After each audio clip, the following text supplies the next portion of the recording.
State view से मैं हूं फैसल अली। साबिक सदर आज़ाद कश्मीर सरदार मसूद ख़ान जो चीन में पाकिस्तान के साबिक सफारतकार भी रह चुके हैं, जनेवा और यूनाइटेड नेशन के अंदर पाकिस्तान के मुस्तकिल मंदूब रह चुके हैं।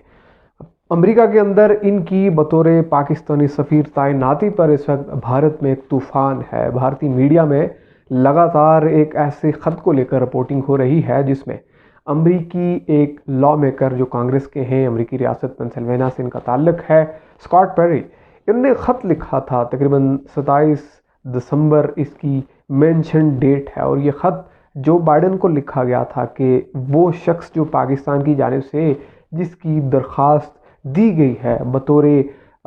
जो सफ़ीर है कि उसको तैनात किया जाए, ये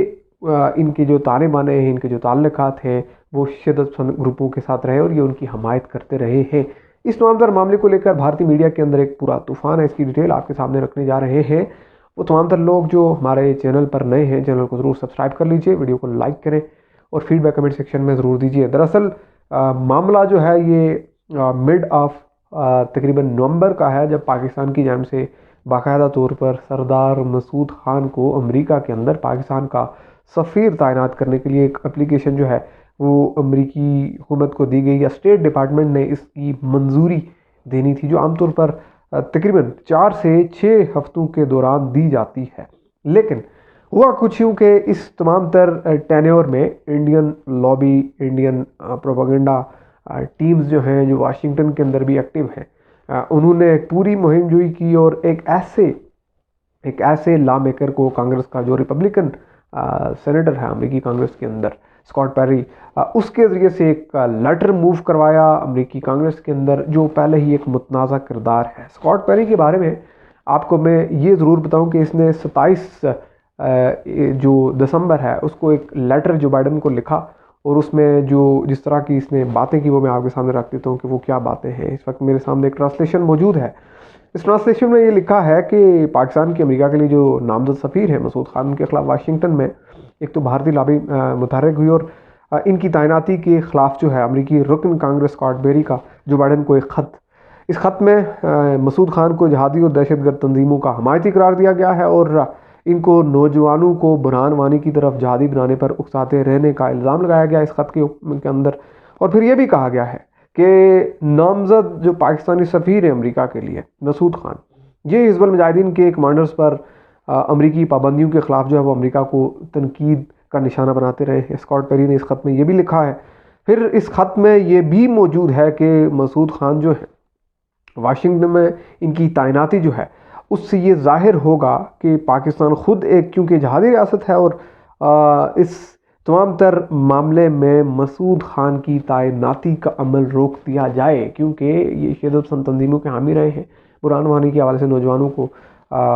लेक्चर्स देते रहे हैं और फिर उस सब के साथ जिस तरह की पाबंदियाँ हिज़्बुल मुजाहिदीन पर थी उसके ख़िलाफ़ अमेरिका को तनकीद का निशाना बनाते रहे। ये वो तमाम पॉइंट्स हैं जो स्कॉट पेरी ने, जो पेंसिल्वेनिया से एक मुंतखब अमेरिकी सेनेटर है, कांग्रेस के अंदर लॉ मेकर है, उसने इस ख़त के अंदर ये तमाम चीज़ें इनका हवाला दिया है। अब इस स्कॉट पेरी की एक ज़बरदस्त किस्म की कहानी एशियन न्यूज़ इंटरनेशनल एक नामवर ख़बर रसा इदारा है। दरअसल हुआ कुछ यूँ था कि मार्च के अंदर अमेरिका, भारत, जापान और ऑस्ट्रेलिया, इनका एक 4 रुकनी जो अलायंस है जिसको क्वाड कहा जाता है, इनका एक वर्चुअल समिट हुआ था मार्च के अंदर। और उसके बाद ऑनवर्ड हम देख रहे थे कि अमेरिका चीन के मामले पर काफ़ी ज़्यादा मेयर्स ले रहा था, एडवांस मेयर, सेफ्टी मेयर्स, आप जो भी कह सकते हैं। तो हुआ कुछ यूँ कि अमेरिकी सेक्रेटरी ऑफ स्टेट इंडिया के दौरे पर आए जुलाई के अंदर और वहाँ आकर जिस तरह की उन्होंने मुलाकातें की वो बड़ी मानी खेज थी। लेकिन जुलाई इसलिए मैं आपको बता रहा हूँ और अमेरिकी सेक्रेटरी ऑफ स्टेट का ये दौरा इसलिए लिंक कर रहा हूँ कि इसी जुलाई के पहले हफ्ते के अंदर इसी स्कॉट पेरी ने एक और इसी तरह की रेजोल्यूशन जो है वो मूव की थी अमेरिकी कांग्रेस के अंदर। अब इस रेजोल्यूशन के अंदर क्या था? इस रेजोल्यूशन के अंदर ये था कि जो भारत और चीन की मुल्हिका सरहद है, लाइन ऑफ एक्चुअल कंट्रोल के साथ जो तिब्बत रीजन है, इसको एक फ्री एंड इंडिपेंडेंट कंट्री माना जाए और अमेरिकी गवर्नमेंट इसके लिए बाकायदा तौर पर एक अलामिया जारी करे। ये क्या है ये भी मैं आपके सामने डिटेल रखता हूँ कि इस ख़त के अंदर मज़ीद क्या था। हमारे सामने एक डिटेल मौजूद है जिसमें आपके सामने मैं मज़ीद चीज़ें ज़रा वाज़ेह अल्फाज में रखता हूँ। बताया ये जाता है कि रिपब्लिकन माजर के साथ जो रिपब्लिकन एमपी हैं स्कॉट पेरी, इन्होंने एक करारदाद पेश की थी जिसमें अमेरिकी सदर जो बाइडन से तिब्बत को एक आज़ाद मुल्क करार देने का मुतालबा किया गया था। और इस बिल में करार दिया गया था कि तिब्बत के तीनों सूबों को एक अलहदा खुद मुख्तार मुल्क के तौर पर तस्लीम किया जाए। इस बिल के अंदर इस चीज़ पर जोर दिया गया था कि तिब्बत की जमहूरी तौर पर जो मुंतखब हुकूमत है अमेरिका उसको तस्लीम करे। और जो सेंट्रल तिब्बत का एक जो इंतज़ाम है, ज़ाहिर है कि इस वक्त वो दिल्ली के अंदर से चल रहा है। अब तिब्बत का एक झगड़ा चीन और भारत का है, लेकिन स्कॉट पेरी का ये इकदाम आपके सामने रखने का मतलब ये है कि हमेशा से ये भारत नवाज रहे हैं, एंटी चाइना नैरेटिव को कैरी करते रहे हैं, प्रो इंडियन नैरेटिव को जो है वो राइज करते रहे हमेशा से। और इंडियन मीडिया के अंदर इनके बहुत सारे इंटरव्यूज़ मौजूद हैं, स्पेशली इस मामले पर इनके बहुत सारे इंटरव्यूज़ लिए गए जो ये तिब्बत के मामले पर इन्होंने रेजोल्यूशन फॉरवर्ड की। तो ओपनली और बड़े वाज़े अल्फाज में मालूम होता है इनके इन इक़दाम को देख कर कि इनके हाँ जो एक झुकाव है, जो टेंडेंसी है वो इंडिया की जानिब है। पीछे इंडिया की जानिब से दिया गया एक इनपुट है, इंडिया की जानिब से गाइड की गई इंफॉर्मेशन है, जिसकी बिहाफ पे इन्होंने पहली रेजोल्यूशन भी मूव की अमेरिकी कांग्रेस के अंदर तिब्बत के मामले पर। और वो सीधा सीधा चीन को एक ललकार थी, ज़ाहिर है कि चीन और इंडिया के मामला किस तरह से और अमेरिका के इत्तेहाद में भारत मौजूद है चीन के ख़िलाफ़, ये वाज़ेह हो जाना चाहिए। अब सिचुएशन ये है कि अब इन्होंने फिर मसूद खान के मामले पर, जो पाकिस्तान के चीन के अंदर सफ़ीर रह चुके हैं, जो पाकिस्तान के यूनाइटेड नेशन के अंदर मुस्तकिल मंदूब रह चुके हैं, उनके मामले पर अब इन्होंने एक जो एप्लीकेशन है, एक लेटर जो है वो लिखा जो बाइडन को। और इंडियन मीडिया इस पर उछल रहा है और ये कह रहा है कि ये एक बहुत बड़ी जो है ये एक ग्लोबली पाकिस्तान के लिए एक बड़ी शर्मिंदगी का ये मुकाम है कि उसने जो नामजद किया सफ़ीर उसको अमेरिका के अंदर तैनात नहीं होने दिया जा रहा, उसकी तैनाती रुकी हुई है। लेकिन हकीकत क्या है, किस तरह से इंडियन लॉबी मुतहर्रिक है,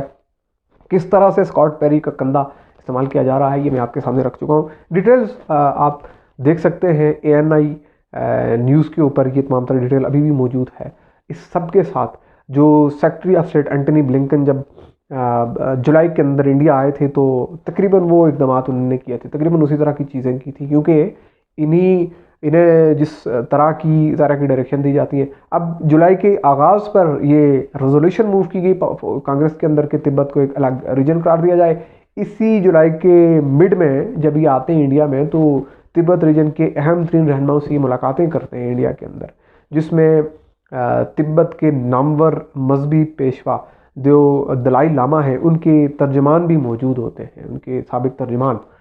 इस मीटिंग के अंदर, जो मीटिंग्स एंटनी ब्लिंकन की होती हैं इंडिया के अंदर, और वो तिब्बत रीजन पर बड़ी खुलकर बात करते हैं। तो पाकिस्तान के सफ़ीर की अमेरिका में तैनाती के मामले पर भारत के अंदर जो शोर शराबा है उसका तकरीबन ये एक मुख्तसर सा पोस्टमार्टम है जो आपके सामने हमने पेश किया है। फर्दर डेवलपमेंट्स के लिए जुड़े रहिए स्टेट व्यूज़ के यूट्यूब चैनल को ज़रूर सब्सक्राइब कीजिए, फेसबुक पेज को लाइक करें, फॉलो करें और अपना फीडबैक ज़रूर दीजिए। अल्लाह हाफ़िज़।